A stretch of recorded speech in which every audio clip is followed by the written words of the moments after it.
Son las 8:03. Saludamos al doctor Andrés Martínez, experto en Derecho Internacional, constitucionalista.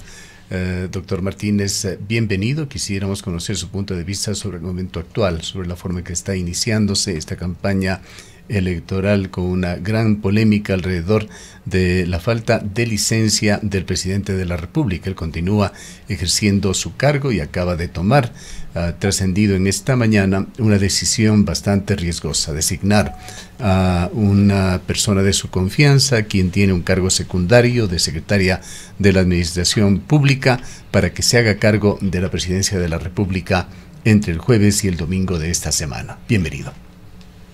Muy buenos días, un cordial saludo a las amigas y amigos que nos siguen y por supuesto también a ustedes en los estudios. Creo que nos enfrentamos a una situación compleja, a un proceso electoral donde lastimosamente no se respeta la institucionalidad del país y por supuesto tampoco se sigue lo establecido en la norma. Esto puede traer graves consecuencias y sobre todo también deja un mal mensaje. Deja un mal mensaje porque hace algunos minutos el presidente de la República acaba de suscribir precisamente el decreto número 500, a través del cual solicita una licencia, dice que es por fuerza mayor y que obviamente en su reemplazo deja a quien había designado previamente como vicepresidente en funciones. Hay que recordar que tanto la Constitución, así como el Código de la Democracia, son bastante claros y en el caso particular de las licencias, estas licencias se las puede dar, pero la licencia la otorga la Asamblea Nacional. Este es un caso en el cual, por lógica, siempre tiene que operar precisamente ese rol de control por parte de otra de las funciones del Estado. No es al antojo de quien ejerce la presidencia que pueda obviamente calificar de qué considerar o no precisamente como un causal precisamente para solicitar la misma.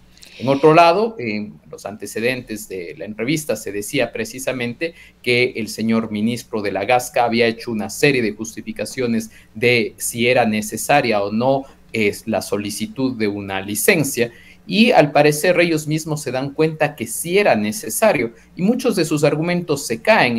En el decreto ejecutivo número 500, el presidente de la República argumenta que toma esta decisión frente a el comunicado que remitió el día de ayer el Consejo Nacional Electoral, en el cual señalaba que precisamente los dignatarios de elección popular que estén optando por la reelección debían solicitar una licencia.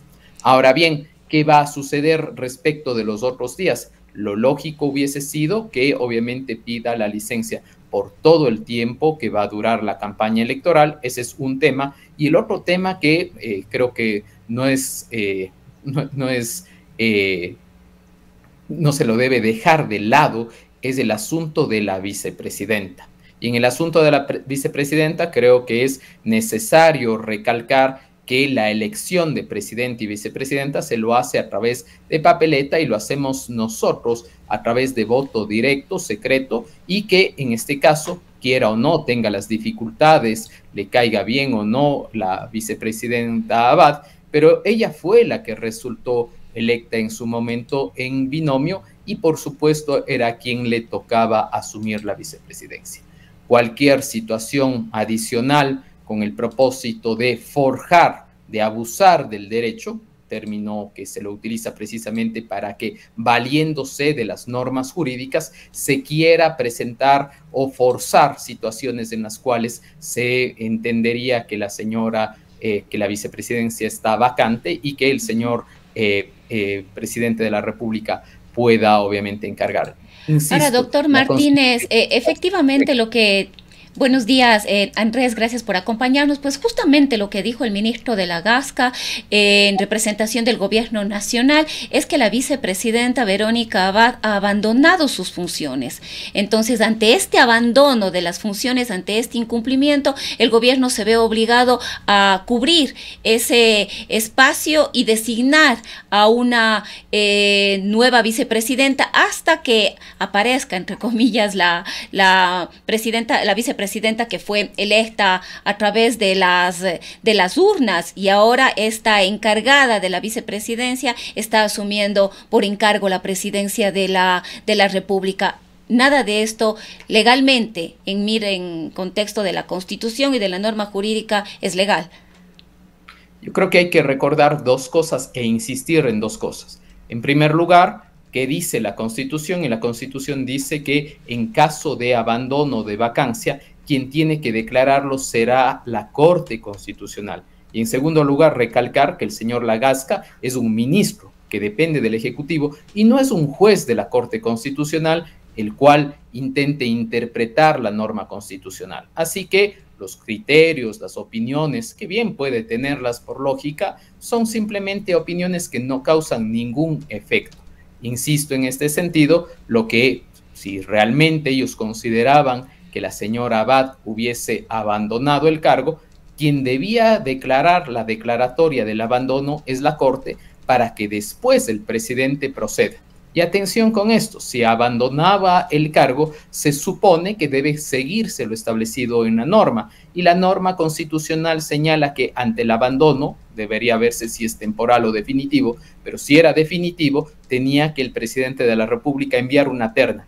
¿Ante quién? Ante la Asamblea Nacional, y la Asamblea Nacional designar. Y si durante 30 días no designaba, obviamente iba la primera de la terna.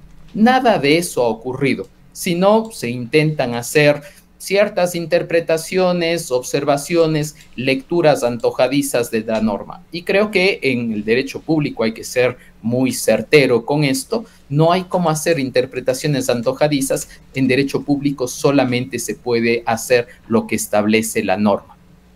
Brilla, doctor Martínez. Ahora la debilidad institucional de Ecuador, de la que tanto hemos venido hablando, la falta de seguridad jurídica, las justificaciones, las bases para ese alto riesgo país. Bueno, yo creo que hay que tomar en cuenta tanto la parte interna y externa. En lo interno, creo que a nivel institucional nos deben mucho las organizaciones y en general los organismos, piense usted en Contraloría General del Estado, el propio Tribunal Contencioso Electoral, el propio Consejo Nacional Electoral y el Consejo de Participación Ciudadana y Control Social, que podrían tomar medidas y, por supuesto, activar una serie de mecanismos, pero al parecer ni ellos mismos saben qué mecanismos activarlos. Y en la parte internacional, por supuesto, llama la atención de que, si bien es cierto, el Ecuador es un Estado constitucional de derechos y justicia, se supone que va a obedecer lo que dice la norma constitucional, y si haría caso lo que dice la norma constitucional, se pediría licencia y obviamente se quedaría en reemplazo a la vicepresidencia. Imagínese usted qué va a pasar con los observadores del proceso electoral cuando miren y se den cuenta de estas cuestiones. Y sobre todo creo que es la esencia, porque creo que no discutimos la esencia.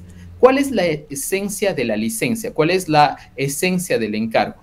La esencia es simple, estar en igualdad de condiciones. Que todos los jugadores, si hacemos un símil con un partido de fútbol, sí, estén en igualdad de condiciones y que la cancha no esté inclinada o balanceada para un lado. Eso se busca igualdad de condiciones frente a las posibilidades de elección. Y usted dirá, ¿por qué razón? Porque por obvias razones el presidente de la República, quiera o no, y por obvias razones, por más que él diga que no va a utilizar recursos públicos, al final del día hacer una figura que tiene obviamente una trascendencia nacional, va a tener una implicación y por supuesto va a tener mayor presencia tanto mediática y por supuesto también en inauguración de obras, en conocimiento, exposición, etcétera.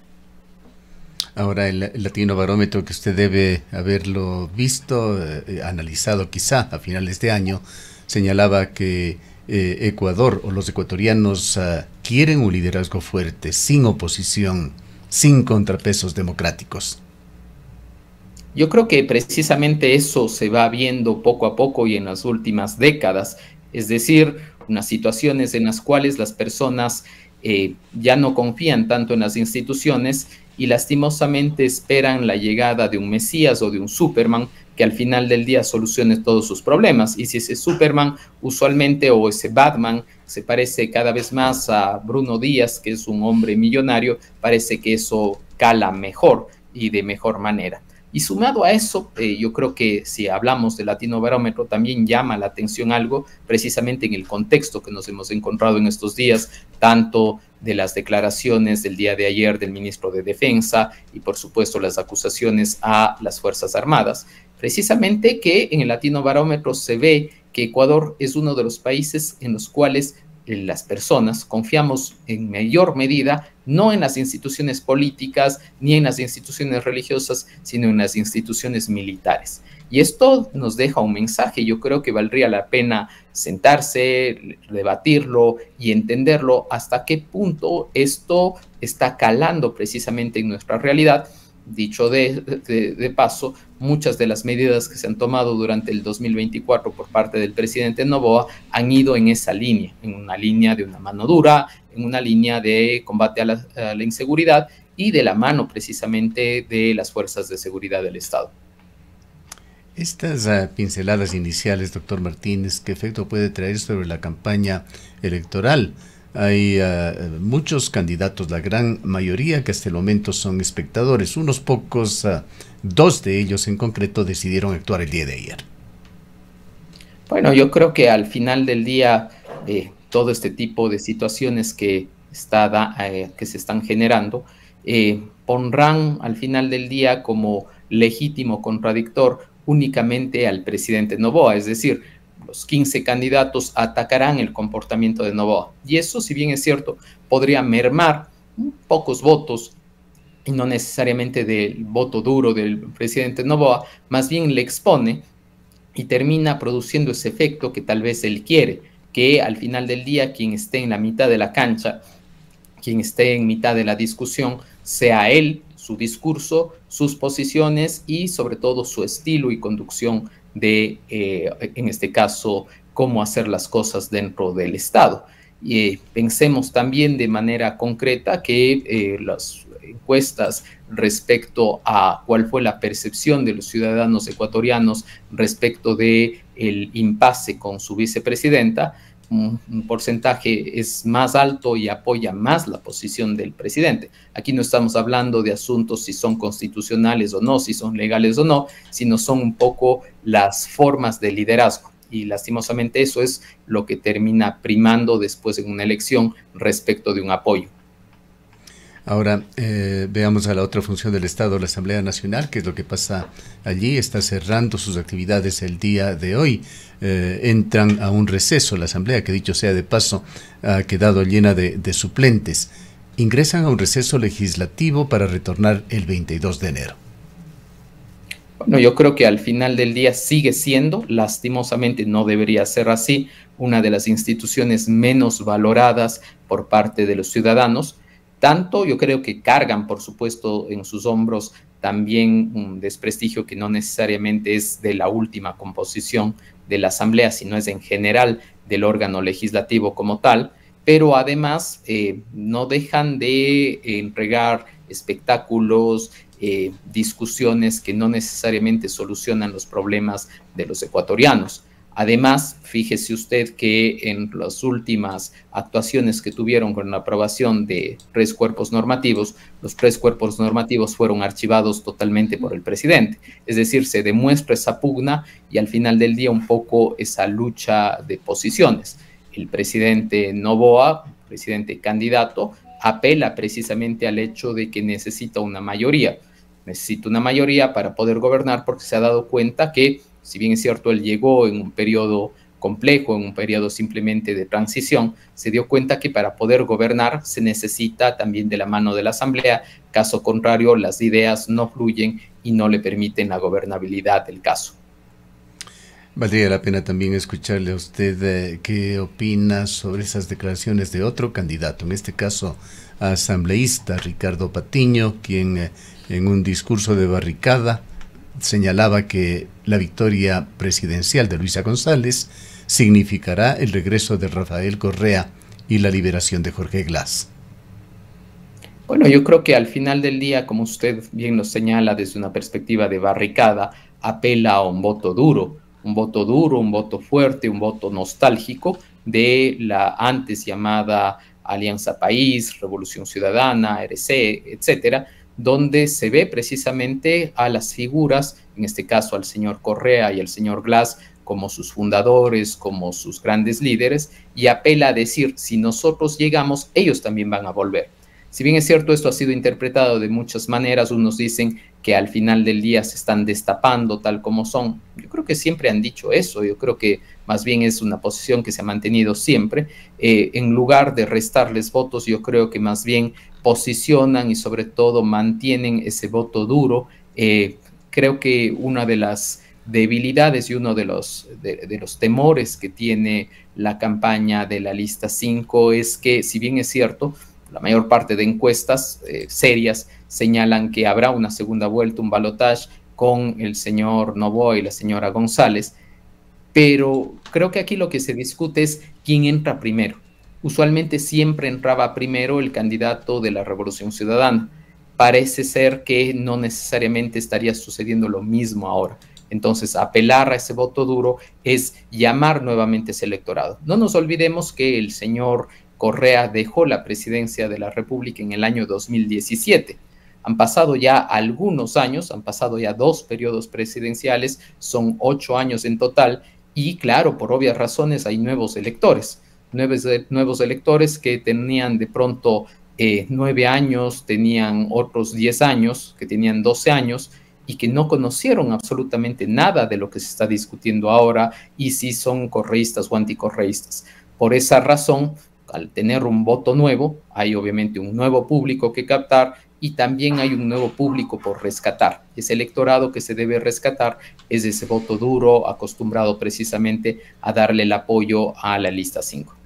Bien, ojalá no nos quedemos solamente en estos temas de la campaña electoral. Si quisiéramos escuchar a los candidatos a la presidencia de la República, fundamentalmente cómo van a arreglar la situación económica del país. Cabe recordar que casi 9.000 millones de dólares se pagaron por servicio a deuda externa el año anterior. Esto es nada menos que un 40% del presupuesto general del Estado. Bueno, yo creo que lo lógico sería que se discutan ideas, que votemos por los programas políticos. Al final del día, las ciudadanas y ciudadanos sabrán que lo que podemos exigir, por supuesto, a nuestros mandatarios sería precisamente el hecho de lo que inscribieron en el Consejo Nacional Electoral. Pero de una rápida revisión de los programas y propuestas que los candidatos inscribieron en el Consejo Nacional Electoral, permítame decir, son generalidades. Son generalidades, son buenas intenciones que no necesariamente van a ser tomadas en cuenta. Como usted bien señala, no creo que se va a discutir y ningún programa señala el hecho de decir vamos a disminuir el pago de la deuda externa y focalizarlo para beneficios sociales, o en su defecto decir vamos a disminuir los impuestos de esta manera. Se hablan de temas bastante generales. Lastimosamente en campaña se va a hablar un poco más. Yo creo que terminará siendo un poco la narrativa, al menos los primeros días, la narrativa es el ataque al presidente de la República respecto a este estilo, si usted quiere, autoritario, o también lo que sucedió precisamente con los 4 niños en Guayaquil. Creo que la campaña va a ir para ese lado, mientras que el presidente candidato se intentará defender mostrando ese estilo duro, esa mano dura que en otros países ha funcionado. También hace falta ver qué ocurre en el entorno y sobre todo cómo han ido las últimas elecciones en el entorno. Tal vez lo que yo vaya a decir es políticamente incorrecto, pero lo políticamente incorrecto lastimosamente en las democracias modernas está funcionando. Atención, no digo que sea bueno, pero está funcionando.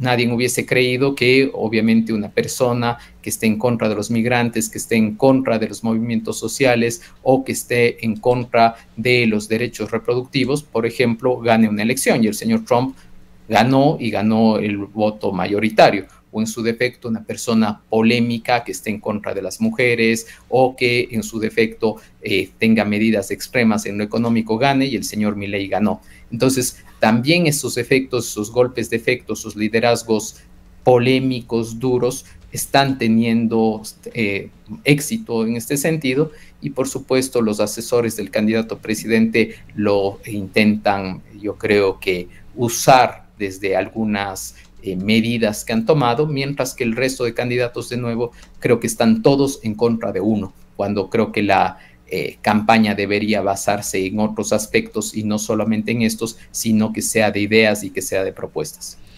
Ahora, Andrés, con todo lo que estamos viendo y lo que hemos visto en estos últimos días, ¿usted ve la posibilidad de que con este alto índice todavía de indecisión para el voto el 9 de febrero de este 2025, una tercera opción pueda resurgir para romper, digamos así, esta polarización de ADN y la Revolución Ciudadana? Bueno, yo creo que es una excelente pregunta y sobre todo en algunos procesos electorales, tanto latinoamericanos, europeos e incluso aquí en el Ecuador, se ha dado que en las últimas semanas existen cambios abruptos. Usualmente esos cambios abruptos se presentan por condiciones o externalidades. Esas externalidades hasta el momento no se han dado. Si esas externalidades se pueden llegar a presentar, por supuesto que se movería un poco el tablero. Pero estamos casi al día cero del inicio, las cosas parecen mantenerse en ese sentido. Falta todavía mucha campaña por detrás, esperemos que las condiciones y sobre todo la campaña se desarrolle en paz y sobre todo manteniendo niveles de seguridad. Creo que aquí hay una responsabilidad compartida por parte del Consejo Nacional Electoral y las fuerzas de seguridad del Estado para garantizar tanto la seguridad de los candidatos, de todos y todas las candidatas, y también, por supuesto, de garantizar el proceso electoral que se lleve de una manera transparente y de una manera segura. Si esas cuestiones se mantienen estables, parecería que las situaciones estarían de esa manera. Pero si se presentan externalidades, por supuesto, siempre puede moverse el panorama. Ahora mucho hablamos quizás por la importancia que tiene de el candidato o candidata a la presidencia de la República, pero vale la pena también prestarle atención a la Asamblea Nacional. Estaremos renovando la Asamblea Nacional, si es que se renueva ciertamente. Hay un porcentaje alto de asambleístas que buscan la reelección. De la conformación de la nueva Asamblea Nacional, que se ha incrementado además el número de asambleístas aquí en el país, va a depender también mucho lo que se pueda alcanzar por parte del próximo gobierno.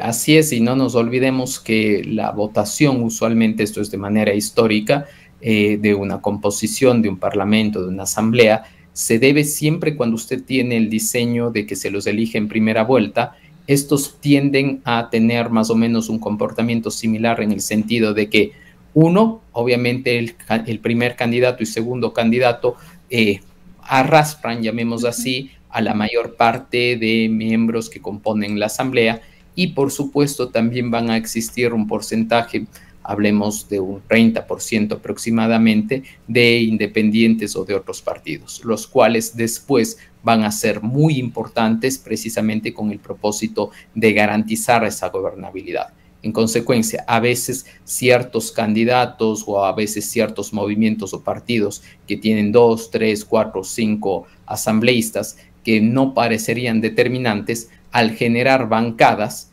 esas bancadas después llegan a ser determinantes con el propósito de ver la gobernabilidad. Por eso en ocasiones existe debate y se dice, pero ¿por qué hay tal cantidad de candidatos presidenciales?